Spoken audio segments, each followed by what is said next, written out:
Bank of Baroda ने हाल में 5,700 करोड़ रुपए देकर एक सेटलमेंट किया है। लेकिन इस सेटलमेंट की खबर के बाद कंपनी के स्टॉक्स में 4% की गिरावट दर्ज की गई है। ये आज का बहुत बड़ा मुद्दा है, इसके ऊपर काफी समय से चर्चाएं चल रही हैं, लेकिन ये जुड़ा हुआ है काफी पुराने मुद्दे से।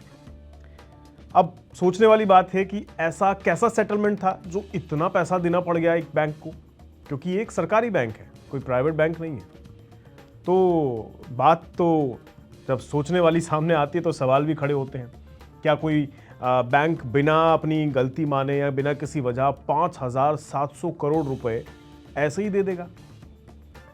सुनने में थोड़ा अजीब लगता है, राइट? लेकिन भारत की सरकारी बैंकों में से एक है ये बैंक ऑफ बड़ौदा, जिनके साथ कुछ ऐसा ही मामला सामने आ रहा है। बैंक ने यूएई की एक हेल्थ केयर कंपनी से जुड़े पुराने कानूनी विवाद को खत्म करने के लिए करीब $600 मिलियन यानी भारतीय रुपए में 5,700 करोड़ रुपए देकर यह सेटलमेंट किया है, जिसकी चर्चाएं आजकल बाजार में बहुत हो रही हैं। इसके बाद लोगों के मन में जाहिर तौर पर ये सवाल उठने लगे, क्या बैंक ने कोई घोटाला किया था? अगर नहीं तो फिर इतना पैसा क्यों दिया? क्या इस घटना का असर बैंक के ग्राहकों और निवेशकों पर भी पड़ सकता है? चलिए आज के इस वीडियो में इस पूरे मामले को फ्रॉम स्टार्ट टू एंड आसान भाषा में समझने की कोशिश करते हैं। सबसे पहले जानते हैं कि आखिर ये एनएमसी हेल्थ केयर है क्या, जिसका जिक्र इस पूरे मुद्दे के इर्द गिर्द घूम रहा है। देखिए, एनएमसी हेल्थ केयर जो है संयुक्त अरब एमिरेट्स यानी यूएई की सबसे बड़ी प्राइवेट हेल्थ केयर कंपनियों में से एक थी। इसकी स्थापना भारतीय मूल के कारोबारी बीआर शेट्टी जी ने की थी। कंपनी के पास सैकड़ों अस्पताल, क्लिनिक और मेडिकल सेंटर थे, और ये सिर्फ यूएई ही नहीं बल्कि कई दूसरे देशों में भी अपनी सेवाएं देती थी, मतलब और जगह भी ऑपरेट करती थी। साल 2012 में कंपनी लंदन स्टॉक एक्सचेंज में लिस्ट हुई और कुछ ही साल में इसका मार्केट वैल्यू करीब $10 अरब तक पहुंच गया। उस समय इसे मध्य पूर्व की सबसे सफल हेल्थ केयर कंपनियों में गिना जाता था। दुनिया भर के बड़े बैंक इस कंपनी को लोन दे रहे थे और निवेशक भी इस पर भरोसा कर रहे थे, लेकिन किसी को अंदाजा नहीं था कि कंपनी के अंदर एक बहुत बड़ा वित्तीय संकट छिपा हुआ है। साल 2019 के आखिर में अमेरिकी रिसर्च फर्म मैरी वॉटर्स ने एक रिपोर्ट जारी की, जिसमें एनएमसी हेल्थ के अकाउंट्स और कर्ज को लेकर गंभीर सवाल उठाए गए। शुरुआत में कंपनी ने इन आरोपों को गलत बताया, लेकिन जब जांच शुरू हुई तो चौंकाने वाली बातें सामने आने लगी। जांच में पता लगा कि कंपनी ने करीब $4 अरब से ज्यादा का कर्ज अपनी बैलेंस शीट में छिपा रखा था। यानी कंपनी जितनी मजबूत दिखाई दे रही थी, वास्तव में उसकी वित्तीय स्थिति उतनी अच्छी नहीं थी। कई लोन, बैंक गारंटीज और फाइनेंशियल लेन-देन आधिकारिक रिकॉर्ड से सही तरीके से दर्ज ही नहीं किए जा रहे थे। ये मामला धीरे धीरे दुनिया के सबसे बड़े कॉर्पोरेट फ्रॉड्स में से एक बन गया था उस टाइम में, और आखिरकार एनएमसी हेल्थ दिवालिया हो गई। जब कोई बड़ी कंपनी दिवालिया होती है तो उसके मामलों को संभालने के लिए अदालत की ओर से प्रशासनिक यानी एक जॉइंट एडमिनिस्ट्रेटर नियुक्त किया जाता है। इसका काम होता है कि कंपनी की संपत्तियों को बेचकर जितना संभव हो सके लेनदारों का पैसा वापस दिलाया जाए। एनएमसी हेल्थ के मामले में भी यही प्रक्रिया शुरू हुई। जांच के दौरान उन्होंने कंपनी के पुराने बैंकिंग रिकॉर्ड्स और ट्रांजैक्शन की गहराई से जांच की। इस दौरान उनकी नज़र बैंक ऑफ बड़ौदा की आबू धाबी ब्रांच पर गई, क्योंकि एनएमसी ग्रुप के साथ बैंक का बैंकिंग संबंध था। जॉइंट एडमिनिस्ट्रेटर ने आरोप लगाया कि बैंक ऑफ बड़ौदा ने कुछ ऐसे ट्रांजैक्शंस होने दिए जिनमें पर्याप्त तौर पर जांच पड़ताल यानी ड्यू डिलिजेंस नहीं की गई थी।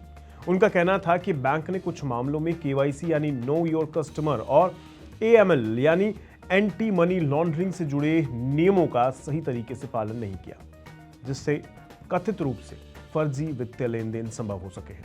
इन आरोपों के आधार पर आबू धाबी और यूके की अदालतों में बैंक के खिलाफ कानूनी कार्रवाई शुरू हो गई।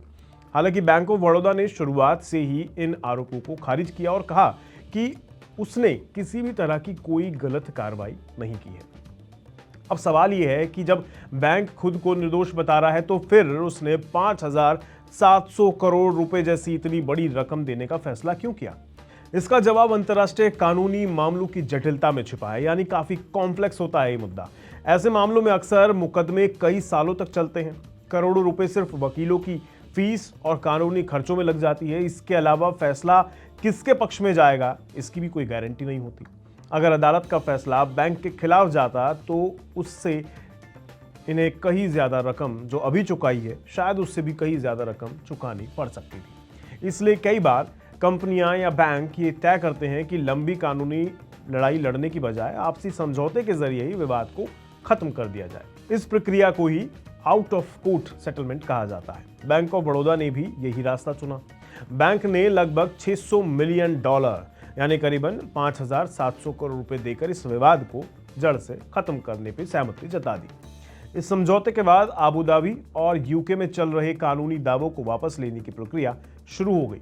सबसे इंपॉर्टेंट बात यह थी कि समझौते के दस्तावेजों में साफ तौर पर लिखा गया कि बैंक ऑफ बड़ौदा ने किसी भी तरह की गलती, लापरवाही या कानूनी जिम्मेदारी स्वीकार नहीं की है। यानी बैंक ने यह नहीं माना कि उसने कोई फ्रॉड किया था। उसने सिर्फ भविष्य के कानूनी जोखिमों और लंबे मुकदमों से बचने के लिए समझौते का रास्ता चुना है। अब सवाल आता है कि इतने बड़े भुगतान का असर बैंक पर क्या पड़ेगा। जाहिर है भैया 5,700 करोड़ रुपए की ये एक मुश्त राशि बैंक के मुनाफे पर असर डाल सकती है। यही वजह रही कि सेटलमेंट की खबर सामने आने के बाद बैंक ऑफ बड़ौदा के शेयर में गिरावट देखने को मिली। 3 जुलाई के दिन शेयर का ओपन भाव 258 रुपए था, जो दिन के कारोबार के दौरान 250 रुपए के स्तर तक कारोबार करता दिखाई दिया। जबकि 1 जुलाई के दिन यही शेयर का भाव 273 रुपए के आसपास ट्रेड कर रहा था, यानी करीब 4% की गिरावट शेयर के अंदर दर्ज की गई। अब जाहिर है जब ऐसा होता है तो निवेशकों को चिंता थी कि इससे बैंक के फाइनेंशियल जो नतीजे आएंगे उन पर दबाव आ सकता है। हालांकि कई मार्केट एक्सपर्ट्स का यह भी मानना है कि लंबे समय के लिहाज से अगर देखें तो ये फैसला बैंक के लिए पॉजिटिव साबित हो सकता है, क्योंकि बैंक एक बड़े और अनिश्चित कानूनी विवाद से बाहर निकल आया है। अब बैंक का प्रबंधन बिना किसी बड़े मुकदमे की चिंता किए अपने मुख्य कारोबार पर ज्यादा ध्यान दे सकेगा।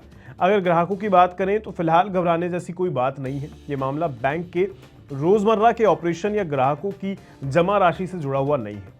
ये एक अंतर्राष्ट्रीय कानूनी विवाद का सेटलमेंट है। बैंक ऑफ बड़ौदा भारत के सबसे बड़े सरकारी बैंकों में से एक है और उस पर भारतीय रिजर्व बैंक यानी आरबीआई की निगरानी भी रहती है। इसलिए ग्राहकों की जमा राशि पर किसी तरह का तत्काल खतरा तो नहीं माना जा रहा। अब आने वाले समय में सबसे अहम बात यही रहेगी कि इस एक मुश्त भुगतान का बैंक के मुनाफे, बैलेंस शीट और निवेशकों के भरोसे पर कितना असर पड़ता है। तो ये देखना दिलचस्प रहेगा। आज की इस वीडियो में इतना ही रखते हैं। मैं मिलूंगा आपसे अगली वीडियो में। तब तक के लिए मुझे दीजिए इजाजत। नमस्कार। और हाँ, कमेंट करना मत भूलिएगा।